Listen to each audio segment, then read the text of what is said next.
So, it's afternoon here in Nairobi. So it's just 12, just turned 12 p.m. So, yeah. Yesterday, my sister and I were speaking and obviously expressing, just talking about what we're going through and disappointments of maybe just expectations we had that we feel are not met.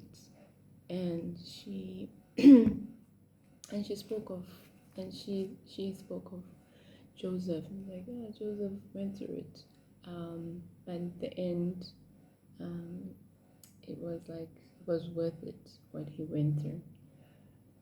And I was more of the, like, you know what, I'm just exhausted, out of the both of us. So it was more of an encouragement for me than it was for her. But anyway, before I went to bed, I read through Joseph's story, and yeah, I got a little bit frustrated as again, because it's like it just feels unnecessary, some of the things that he went through. Um, like maybe I should just read through a little. Okay, his story starts in Genesis 37. So I'll just start at 1, but I'll just pick up certain scriptures because I can't read everything. Jacob lived in the land of his father's sojournings in the land of Canaan. These are the generations of Jacob. Joseph, being 17 years old, was pasturing the flock with his brothers.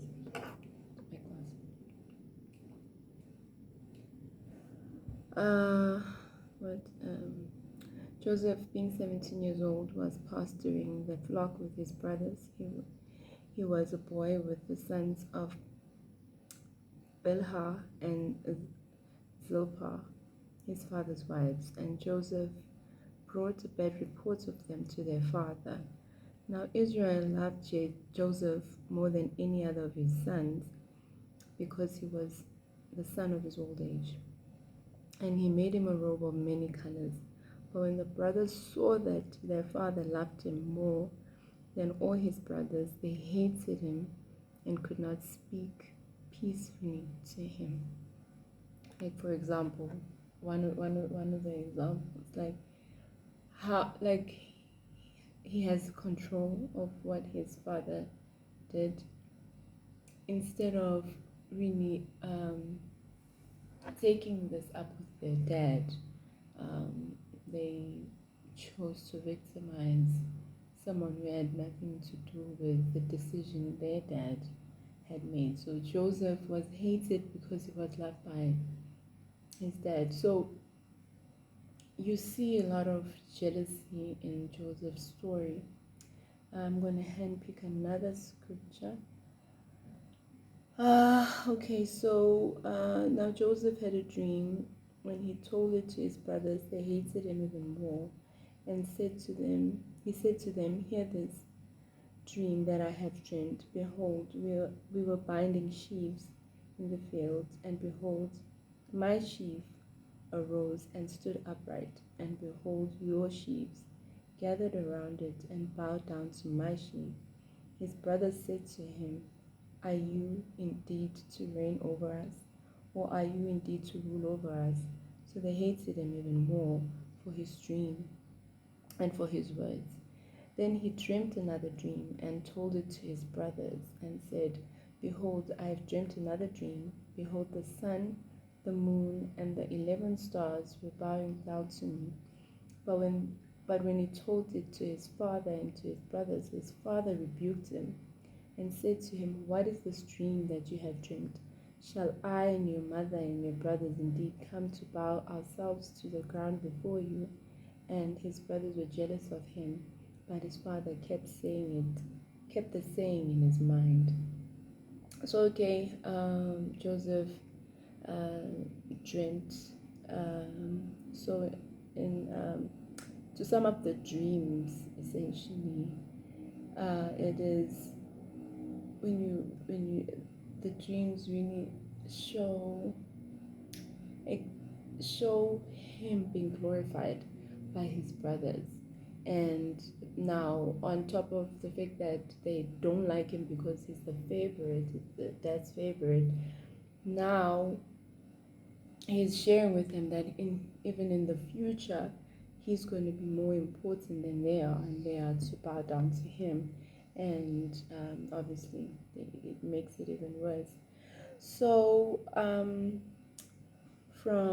so to just summarize it, the brothers are out in the field with the sheep, and the father and Jacob instructs Joseph to go and look for the brothers and just come back and give him a report. Everything's going well.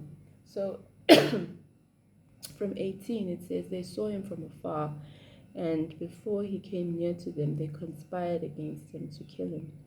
They said to one another, "Here comes this dreamer. Come now, let us kill him and throw him into the pit. Then we will say that a fierce animal has devoured him, and we will see what will become of his dream."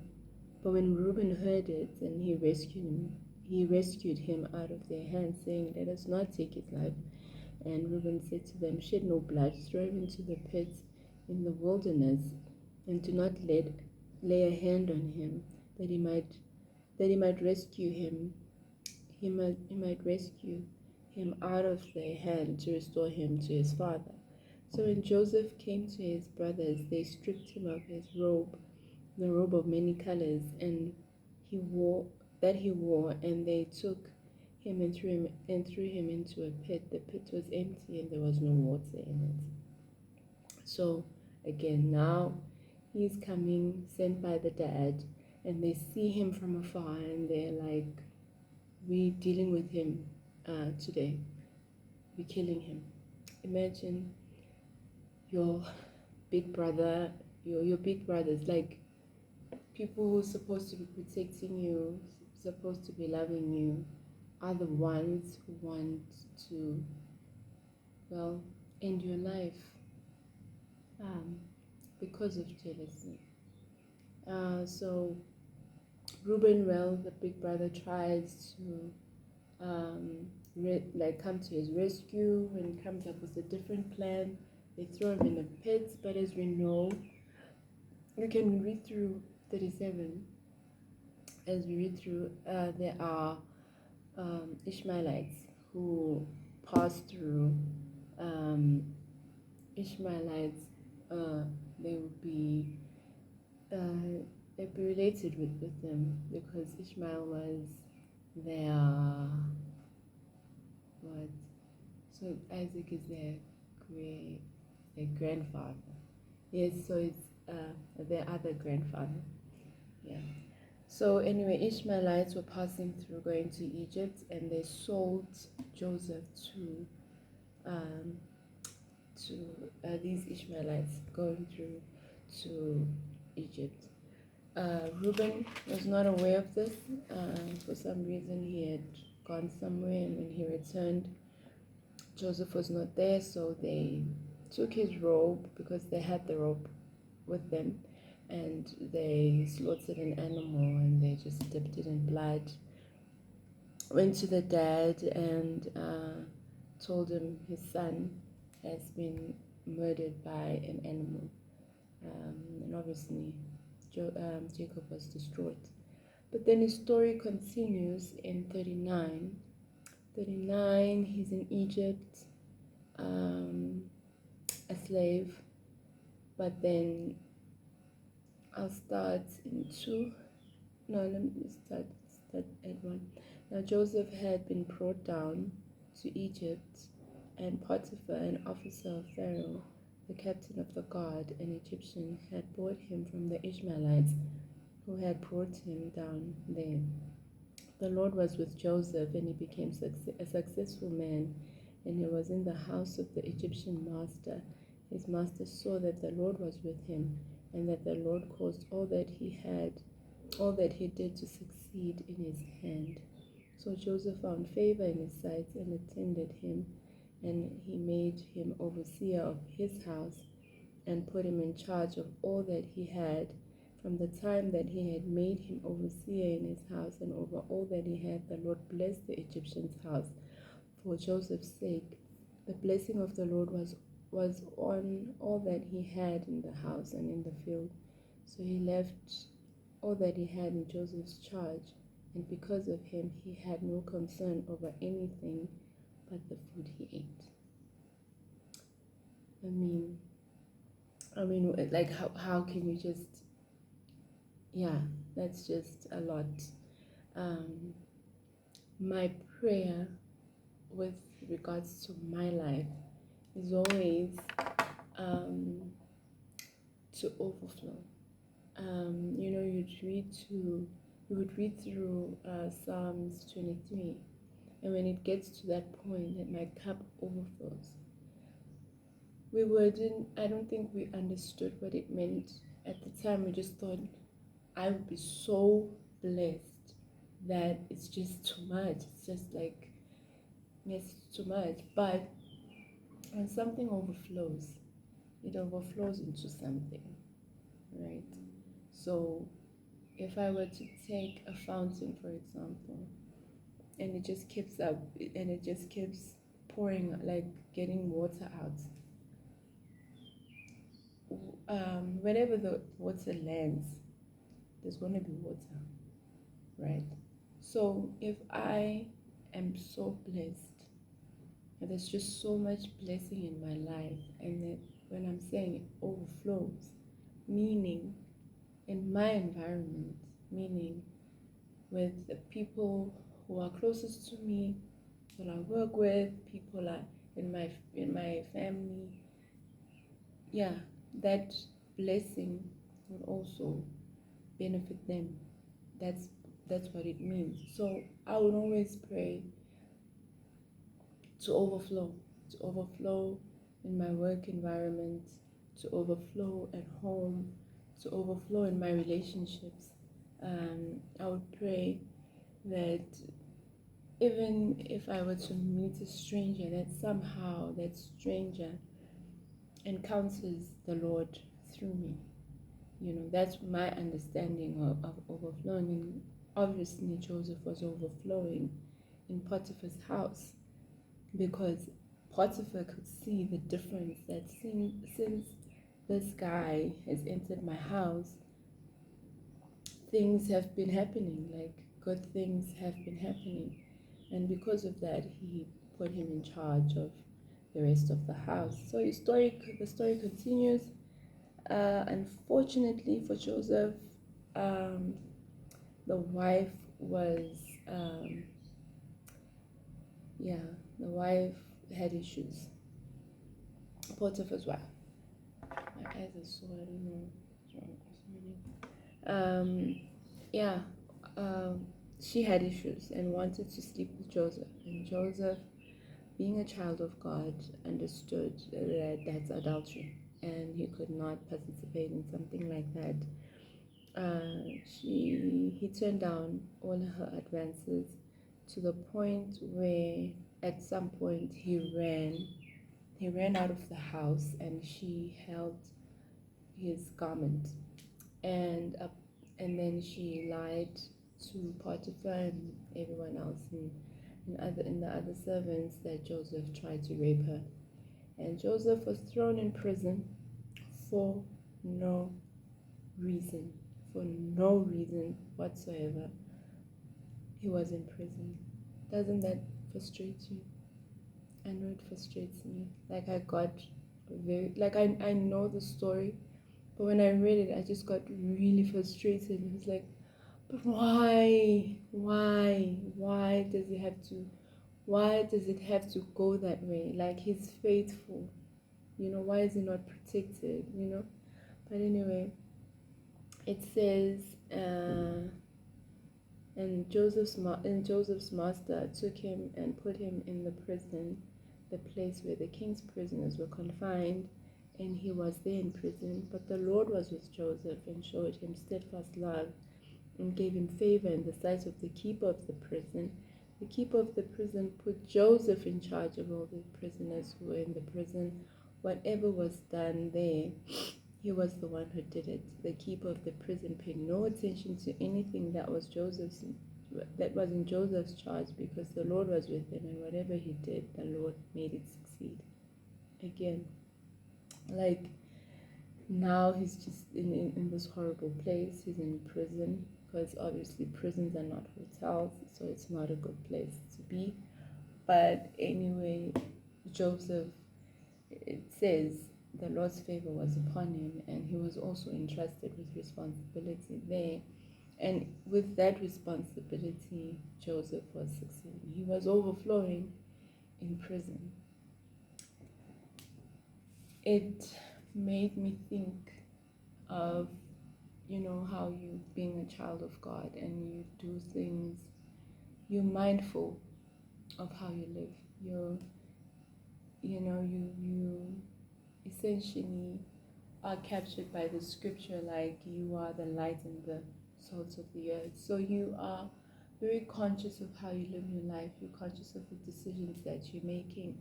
And with all that said,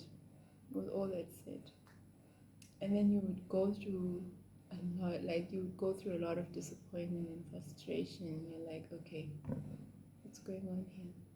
Like, I don't understand. Like, I'm your child. You told me to live this way, and I'm living this way, and yet here I am. It's frustrating,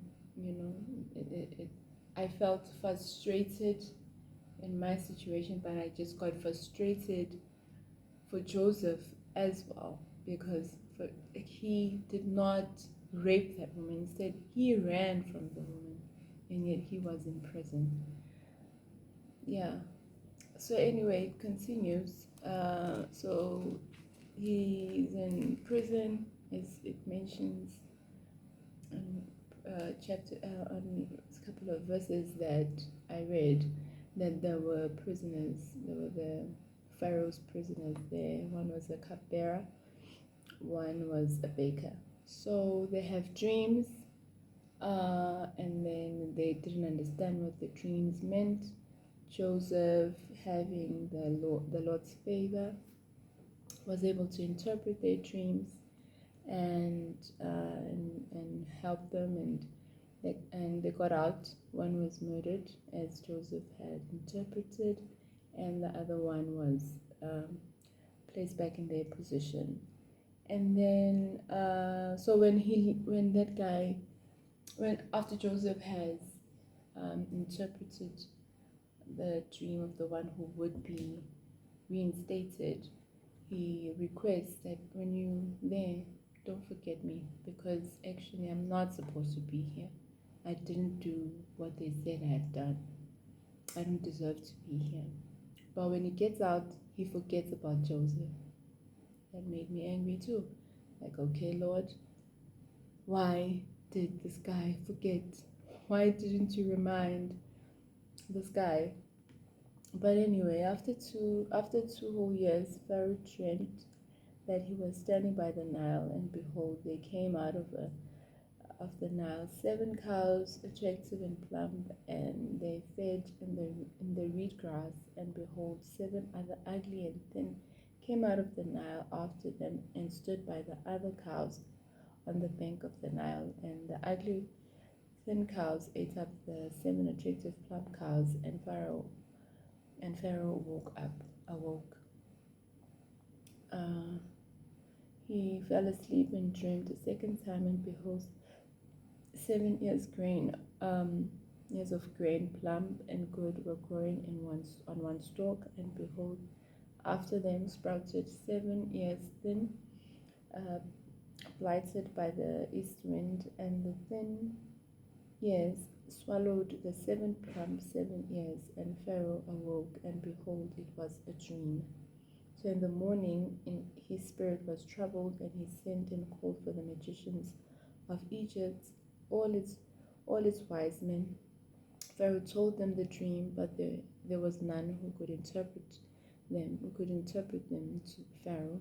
Then the chief cupbearer said to Pharaoh, I remember my offenses today, when Pharaoh was angry with his servants and put me and the chief baker in custody, the house of the captain of the guard. We dreamt on the same night, he and I, and each having a dream with its own interpretation. A young Hebrew was there with us, a servant of the captain of the guard. When we told him, he interpreted our dreams to us, giving us an interpretation of each man according to his dream. And as he interpreted to us, it came about, I was restored to my office, and the baker was hanged. Okay, so now finally he remembers. Oh yes, there was this guy, Joseph, who was an upstanding guy. He helped us with our dreams, interpreting our dreams. Essentially telling Pharaoh this guy could be of assistance. So anyway, they call Joseph. Joseph comes and helps Pharaoh with the dream and explains to him, the Lord is revealing to him that they're going to have 7 years of abundance. And then later on, and then after the 7 years, they're going to have a 7-year famine. And so Joseph told him, then now you need to plan accordingly, store up as much as you can. So he advises him, get someone who would head this kind of project where you say you store up a certain portion during that 7 years of abundance, so that when we experience the famine, we have enough stored up to get us through the famine. So Pharaoh's response is this proposal. Okay, so the proposal that I've just mentioned, this proposal pleased Pharaoh and all his servants. And Pharaoh said to his servants, can we find a man like this in whom is the Spirit of God? Then Pharaoh said to Joseph, since God has shown you all this, there is none so discerning and wise as you are. You shall be over my house, and all my people shall order themselves as you command. Only as regards the throne will I be greater than you. And Pharaoh said to Joseph, see, I have set you over all the land of Egypt. Then Pharaoh took his signet ring from his hand and put it on Joseph's hand, and clothed him in garments of fine linen, and put a gold chain around his neck, and made him ride on a second chariot. They called out before him, bow the knee. Thus he set him over all the land of Egypt.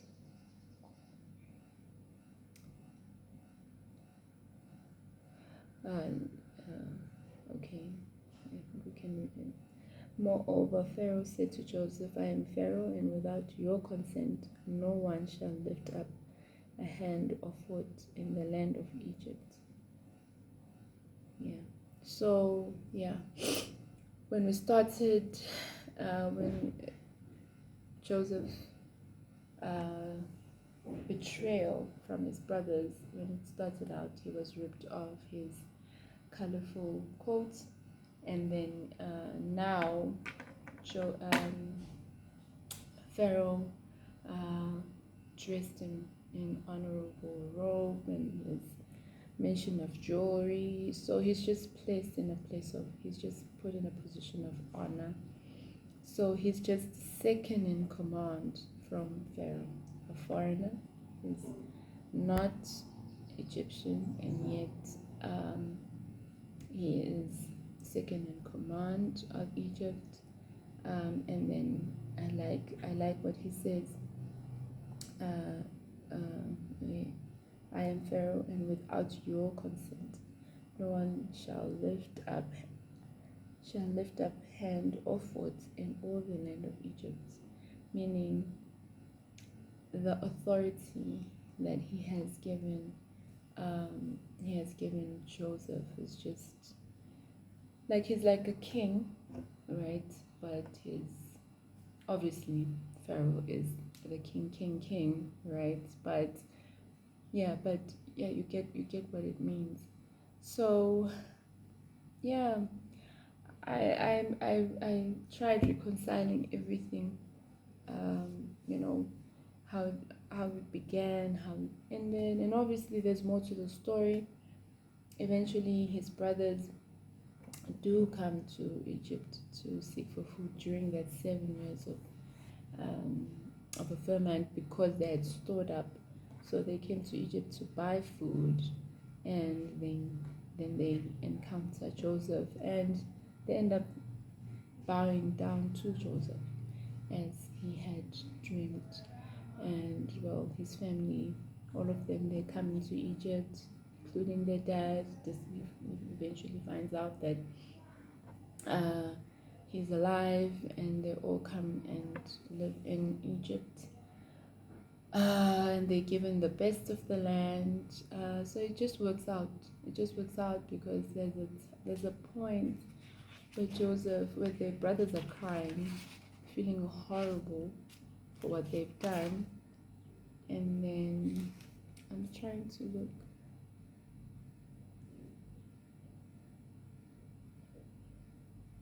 Yeah. Okay, yeah, I found it. It's in chapter 45, verse 4.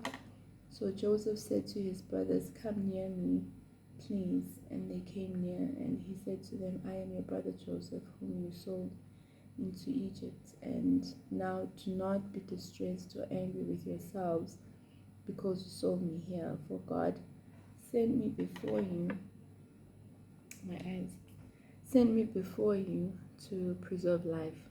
For the famine has been in the land these 2 years, and there yet 5 years in which there will be neither plowing nor harvest. And God sent me before you to preserve for you a remnant on earth, and to keep alive for you many survivors.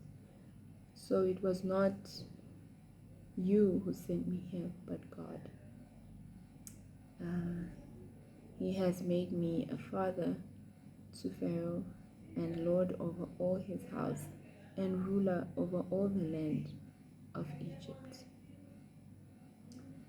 Okay, yeah, okay. Yeah, that's a very interesting portion. Well, he's explaining to his brothers that it's revealed to him by the Lord that you had to go through this, you had to, so that your family could survive, and not just your family, you as well. And then what gets to me, what is uh, the point where he says, "You are not the ones who sent me here, but it is God." I'm like, okay, that's very interesting, very interesting.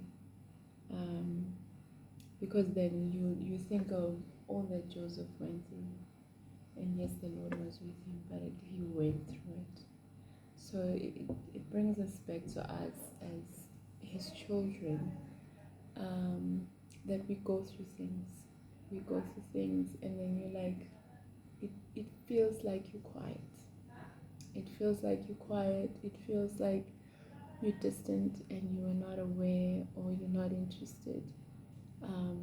And I'm going through it, and I'm frustrated, and I'm unhappy, and I'm sad, and I'm going through all of this, and then you're like, but where are you? This is happening. Where are you? Why are you silent? Why, you know? And it's interesting. Then it keeps through all that he went through, one thing was just very clear, that the Lord was with him. So,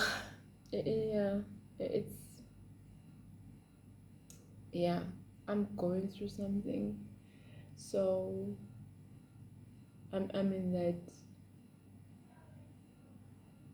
a new child, and yet it feels like everything is just not. There's nothing proves that I'm your child. I'm not saying I'm ignorant of certain blessings in my life. I am, but I'm going to be honest. The biggest thing in my life and in what I've always there's never been a time in my life where I never imagined myself living single, not having a family of my own. So it's been a difficult situation in my life where I can't even explain what it means. I remember that I was with my best friend. We were walking from school, and then we were speaking about the kind of lives we want.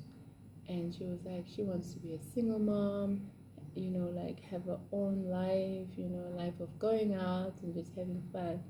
And I was like, no, I want to get married. I want to have children. I want to get married. That was, there's never been a time in my life where I thought, do I want to get married? No. It's always been, that's where we're heading. And there never was a time again where I thought it would be something of a challenge for me. I just thought it's just like breathing. It would just happen, but it's not, and that's where I am. And it's now trying to understand, okay, what is your plan? Like and it feels like you're quiet. It feels like you're quiet. I keep just hearing one thing, and that is rest. You're like, rest? What do you mean rest? Like, what do you mean rest? Rest? How? Okay, forget about it, not think about it, not pray about it. What does rest mean? So, again, it's like, okay, Lord, I've been doing things the way I believe you're expecting me to do. I'm not saying I'm perfect, but then it's okay, but it doesn't make sense to me now that for other people who I can say, I really don't care that much about you, it's like breathing for them. They just wake up and then it just happens. And then me as your child, it's a struggle. And it's not just me, it's two of my other sisters. Like, we're going through that, and I'm having the worst of it at the moment. So anyway, it's me just encouraging myself with the word. It's really not easy, and some days you're like, I don't have the strength to pray. But it does say on those kind of moments, Jesus does intercede for us. So I just hope that someone who is going through what I'm going through really understands what it means, and I'm open. You want to share something, you want to say something, it's really welcomed. So yeah, let's continue to pray, continue to dive in scriptures, because what I keep saying to the Lord is, in as much as I want what I want, I don't want it at an expense of losing you. Because even if I were to attain that, I would never be successful at that without you. So I'm in Jesus for a lifetime, for eternity. I've chosen to be His. But it's, again, living everyday life through challenges and disappointments. So yeah. Okay, I hope I haven't depressed you, but gave you something to think about, because I'm also just like, it's just working in my head, and I just pray that it just gets trenched in my soul, and the Holy Spirit, and just interprets even more what it means, particularly to my situation, what it means particularly to my sister's situations. And yeah, thank you.